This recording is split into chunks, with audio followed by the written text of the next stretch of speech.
चीन पाकिस्तान के स्टील्थ धमकियों का करारा जवाब देगा भारत। भारत ने अंदर खाने बना रखी है बेहद दमदार योजना।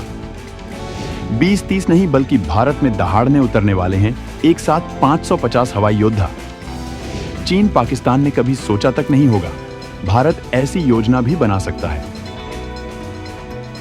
दोस्तों, भारत के इसरो ने हाल ही में अपने आगामी मिशंस की पूरी लिस्ट सौंपी है, जिसके बाहर आते ही दुनिया में खलबली सी मची हुई है, क्योंकि भारत वो काम करने वाला है जिसे करने में रूस, चीन और अमेरिका को कई साल लग गए। अमेरिका ने बाकी 14 देशों के सहयोग से अंतरिक्ष स्पेस स्टेशन तैयार किया था, जिसने बनाने में भयंकर तकनीक और मोटी रकम लगी थी। इधर चीन भी ऐसा ही कर रहा है और उसने भी त्यांगोंग अंतरिक्ष स्टेशन बनाने का फैसला किया है। उसका काम अब भी जारी है। चीन टेक्नोलॉजी के मामले में पहले भारत से आगे रहा है और उसका ऐसा कर पाना जाहिर सी बात है, लेकिन भारत ऐसा करे तो हैरानी होती है, क्योंकि भारत ने तो यूं मानकर चलिए कि 10 सालों में ही अपनी स्पेस रफ्तार को आगे बढ़ाया है। ऐसे में भारत का अंतरिक्ष स्पेस स्टेशन बनाने का ऐलान करना, शुक्रयान, गगनयान मिशन हैरान करने वाले हैं। और उधर भारत का डीआरडीओ भी देश को सुरक्षित करने के लिए दिन रात काम कर रहा है। बल्कि अब तो देश की निजी कंपनियों ने भी देश को ऐसे ऐसे हथियार सौंपने का ऐलान कर दिया है जो नेक्स्ट जनरेशन के हैं। भारत का ऐसा करना जरूरी भी है, क्योंकि भारत इस वक्त काफी चुनौतियों से घिरा हुआ है। इसीलिए भारत अपने फायर पावर को भी बढ़ा रहा है।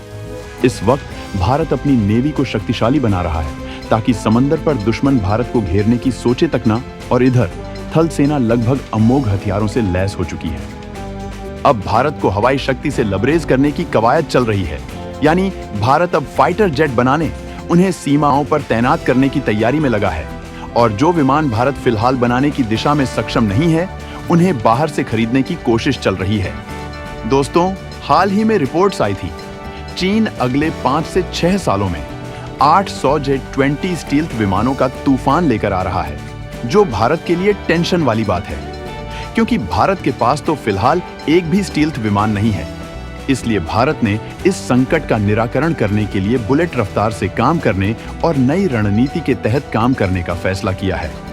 और इसके लिए भारत जो काम कर रहा है, उसे जानकर आपके रोंगटे खड़े हो जाएंगे, क्योंकि भारत 10-20 नहीं बल्कि 550 विमानों का सैलाब लेकर आ रहा है, जो J-20 को खदेड़ डालने में माहिर होंगे। तो वीडियो पर बने रहिएगा, जानते हैं क्या है पूरी खबर।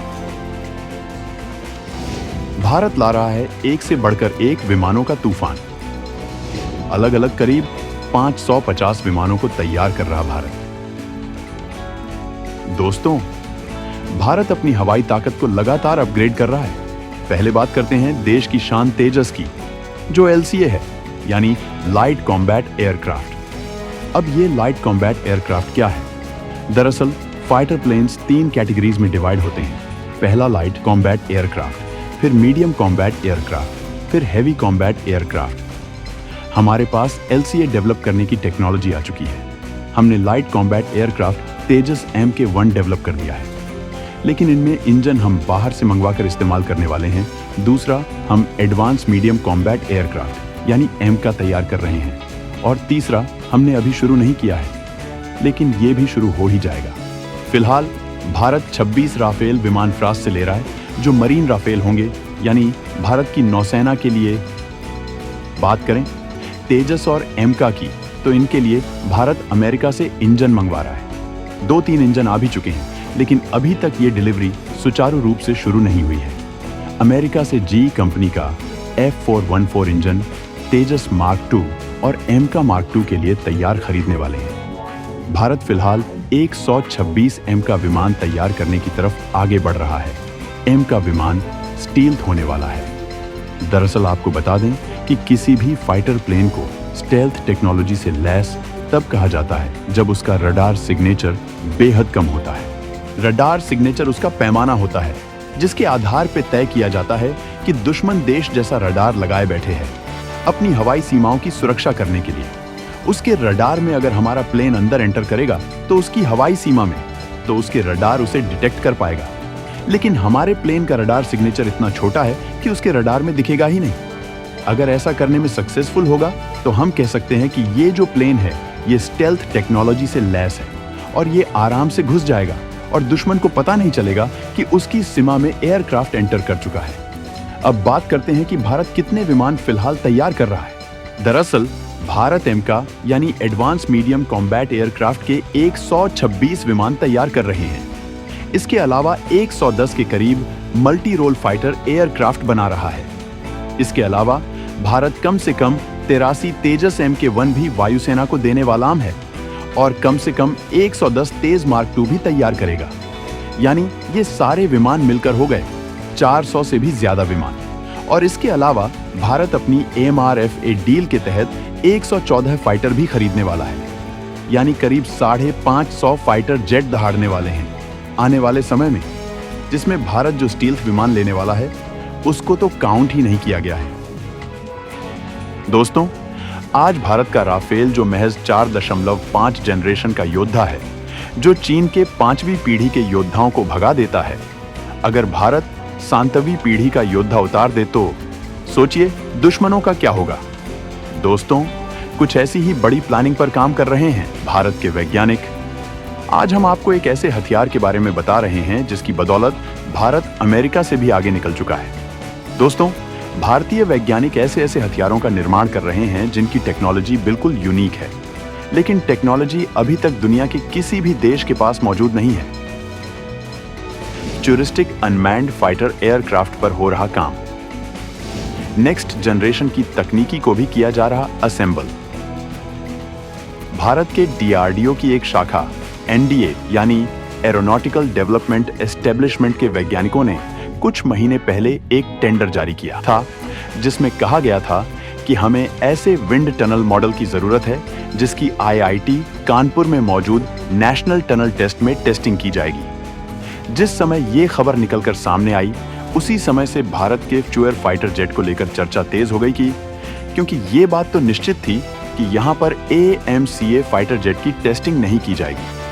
और उसी समय दावा किया गया कि भारत एक नए भविष्य के फाइटर जेट फूफा पर भी काम स्टार्ट कर चुका है। फूफा यानी फ्यूचरिस्टिक अनमैन्ड फाइटर एयरक्राफ्ट। दोस्तों, दावा किया जा रहा कि भारत द्वारा तैयार किया जा रहा ये फाइटर जेट पूरे तरीके से 7वीं जनरेशन की एडवांस टेक्नोलॉजी से लैस होगा, जिसे किसी भी रडार सिस्टम से डिटेक्ट कर पाना नामुमकिन होगा। इस फाइटर जेट में ये ऑप्शन होगा कि आप चाहे तो इसे पायलट के बिना भी ड्रोन का तरीके से इस्तेमाल कर सकते हैं और जरूरत पड़ने पर इसको पायलट के साथ भी इस्तेमाल कर सकते हैं। यानी आने वाले समय में ये फाइटर जेट एक एयरक्राफ्ट के लिए पायलट की जरूरतों खत्म कर देगा। जिस तरीके से ड्रोन को उड़ाने के लिए किसी पायलट की जरूरत नहीं होती, ठीक उसी तरीके से इस एयरक्राफ्ट को उड़ाने के लिए किसी पायलट की जरूरत नहीं पड़ेगी। दावा तो यहां तक किया जा रहा है कि यह fighter jet self healing technology से लैस होगा। दोस्तों, सेल्फ हीलिंग टेक्नोलॉजी एक ऐसी टेक्नोलॉजी है जब तक दुनिया के किसी भी लड़ाकू विमान में मौजूद ही नहीं है। यहां तक कि अमेरिका के F-22 रैप्टर में भी ये टेक्नोलॉजी नहीं है। रिपोर्ट की माने तो DRDO इस तकनीक को तैयार कर रहा है, जिसका इस्तेमाल इस फाइटर जेट में किया जाएगा। दोस्तों, सेल्फ हीलिंग टेक्नोलॉजी को ऑटो रिपेयर टेक्नोलॉजी भी कहते हैं। अगर एयरक्राफ्ट युद्ध क्षेत्र में क्षतिग्रस्त हो जाए और उसके किसी पार्ट में कोई खराबी आ जाए, लड़ाई के दौरान छोटा मोटा डैमेज हो जाए, तो एयरक्राफ्ट सेल्फ हीलिंग टेक्नोलॉजी की मदद से उस डैमेज को खुद ही रिपेयर कर लेगा और एयरक्राफ्ट को सैन्य बेस पर वापस लौटने की जरूरत नहीं पड़ेगी। इसके अलावा यह भी कहा जा रहा है कि इस फाइटर जेट मिसाइलों का इस्तेमाल नहीं किया जाएगा, बल्कि उनके स्थान पर लेजर हथियारों का इस्तेमाल किया जाएगा, क्योंकि मिसाइलों के साथ दिक्कत ये आएगी कि किसी भी लड़ाकू विमान में सीमित संख्या में मिसाइलें फीट हो सकती हैं। जैसे ही ये मिसाइलें खत्म होती हैं, लड़ाकू विमान को मिसाइलों को लोड करवाने के लिए सैन्य बेस पर वापस लौटना पड़ता है। लेकिन लेजर हथियारों के साथ ऐसी दिक्कत नहीं होती, क्योंकि लेजर हथियार बिजली से चलते हैं। यानी लेजर हथियारों के माध्यम से कितने भी हमले कर सकते हैं और उनके साथ रिलोडिंग की प्रॉब्लम भी नहीं आएगी। दोस्तों, दावा किया जा रहा भारतीय वैज्ञानिकों का पूरा फोकस MK Mark 1 को तैयार करने पर है, क्योंकि भारत फाइटर जेट निर्माण में अमेरिका, फ्रांस और चीन से अब भी पीछे है। लेकिन भविष्य में भारत इस मामले में बिजली रह सकता, और यही कारण है कि भारत ने MK के साथ साथ फूफा फाइटर पर भी काम करना शुरू कर दिया है। तो दूसरा वीडियो में फिलहाल के लिए बस इतना ही। वैसे आपको क्या लगता है कि क्या भारत स्वदेशी तरीके से सांत्वी फाइटर जेट का निर्माण कर सकता है? आप अपनी राय हमें कमेंट के माध्यम से जरूर बताएं।